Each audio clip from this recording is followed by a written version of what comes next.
I love you കൂടുതൽ ആരാ പറയാറ്? ഐ ലവ് യു കൂടുതൽ പറയാറുള്ളത് ജീവ. ഓക്കെ, ആർഗ്യുമെന്റ് ജയിക്കാൻ ആരാണ് കൂടുതൽ ചാൻസ്? ചോദിക്കണം. കല്യാണം കഴിഞ്ഞിട്ട് ആ ചോദ്യം ചോദിക്കണം സുമേ. എന്റെ ചിരിയിൽ നിന്നും അത് മനസ്സിലായില്ല. ആരാണ് റൊമാൻറ്റിക്? ഡിപ്പെൻസ്. ചില സമയത്ത് ഞാൻ, ചില സമയത്ത് ഷിട്ടു. സിറ്റുവേഷൻ അനുസരിച്ചിരിക്കും.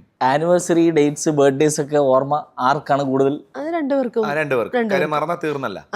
അപ്പറിനെ കുക്ക് ചെയ്യുന്ന ഏറ്റവും നല്ല ഡിഷ് പറഞ്ഞു കൊടുക്കങ്ങോട്ട്. സാൽമൺ. ഗ്രിൽഡ് ആണോ? Grilled salmon. ഓഫ്, കഴിച്ചിട്ടില്ലല്ലോ.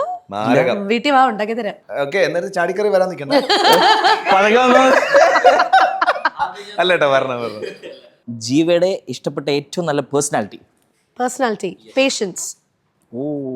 ഒരു ഡേ ഓഫ് ഉള്ള ദിവസം നിങ്ങൾ രണ്ടുപേരും ചെയ്യാൻ ആഗ്രഹിക്കുന്ന കാര്യം? വീട്ടിൽ വെറുതെ ഉച്ചക്ക് എഴുന്നേക്കുക, എന്തെങ്കിലും കഴിക്കുക, വെറുതെ ഇരിക്കുക, എന്തെങ്കിലും ചെയ്യുക. മെമ്മറബിൾ സർപ്രൈസ് നിങ്ങൾ അങ്ങോട്ടും ഇങ്ങോട്ട് ചെയ്ത്?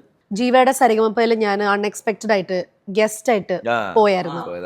പുള്ളി എന്തെങ്കിലും ഒരു ആക്ടിവിറ്റി അല്ലെങ്കിൽ ഒരു ആക്ഷൻ പുള്ളി ചെയ്യുന്ന നിങ്ങൾക്ക് അഡോറബിൾ ആയിട്ട് തോന്നുന്ന എന്തെങ്കിലും, പുറത്തൊന്നും ആരും അറിയാത്ത പുള്ളിയുടെ ഒരു കുസൃതി കളി?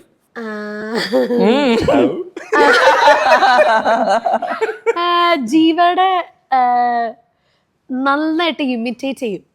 ഓരോരുത്തരുടെ ഇതൊക്കെ നല്ലോണം ഇമിറ്റേറ്റ് ചെയ്യും. ജീവ അത്യാവശ്യം നല്ല ഹ്യൂമറസ് ആണ്. അപ്പൊ അതൊക്കെ കേൾക്കാൻ നല്ല. അപ്പൊ ഞാൻ ഇടയ്ക്ക് പറയും, എടാ ഒന്നുകൂടെ പറയടാ എന്ന് പറയും. അത് നല്ല നല്ല രസമാണ്. യാത്ര ചെയ്യാൻ ആഗ്രഹിക്കുന്ന ഒരു സ്ഥലം ഉണ്ട്, കുറെ ഉണ്ട്. കെനിയ വൈൽഡ് ലൈഫ് എക്സ്പീരിയൻസ് ചെയ്യണം. നിങ്ങൾ ട്രാവൽ ചെയ്യുമ്പോൾ ആരാണ് ഓവർ പാക്ക് ചെയ്യുന്നത്? As usual. നിങ്ങൾക്ക് ഏറ്റവും ഇഷ്ടപ്പെട്ട ഫുഡ് നിങ്ങളുടെ? ബിരിയാണി. എവിടത്തെ? എനിവേർ. എനിക്ക് എവിടത്തെ ബിരിയാണി കഴിക്കാം. എല്ലായിടത്തും ചിക്കൻ, മട്ടൻ, നമ്പർ ഓഫ് ഐറ്റങ്ങളുണ്ട്. സ്ഥിരം ഐറ്റങ്ങളാ. ഞാനങ്ങനെ ഫുഡ് ഒരുപാട് ട്രൈ ചെയ്യുന്ന ആളല്ല. എനിക്കൊരു സാധനം ഒരിടത്ത് ഇഷ്ടപ്പെട്ടാൽ ഞാൻ അവിടുത്തെ അതന്നെ കഴിക്കും. ജീവ എക്സ്പ്ലോർ ചെയ്യാൻ ഇച്ചിരി പുറകോട്ട ഫുഡ് ഞാൻ എക്സ്പ്ലോർ ചെയ്യും. ഇപ്പൊ ജീവ ഫോർ എക്സാമ്പിൾ ഇപ്പൊ വിയറ്റ്നാമിൽ പോയാൽ നമ്മൾ വിയറ്റ്നാമീസ് മറ്റേ ഭോ അത് കഴിക്കണം. ജീവയ്ക്ക് അത് കഴിക്കാൻ ഭയങ്കര മടിയായിരുന്നു. ഞാൻ പറഞ്ഞു, ജീവ യു ഷുഡ് ട്രൈ. കഴിച്ചാലേ അതിന്റെ രുചി അറിയുള്ളൂ. കഴിച്ചപ്പോ ഇഷ്ടപ്പെട്ടു. ഫ്ലവേഴ്സ് ഒരുക്കുന്ന കാഴ്ച വസന്തം യൂട്യൂബിൽ പ്രേക്ഷകർക്ക് ലൈവായി കാണാം. ഫ്ലവേഴ്സ് കോമഡിയിൽ ജോയിൻ ചെയ്യൂ, ആസ്വദിക്കൂ.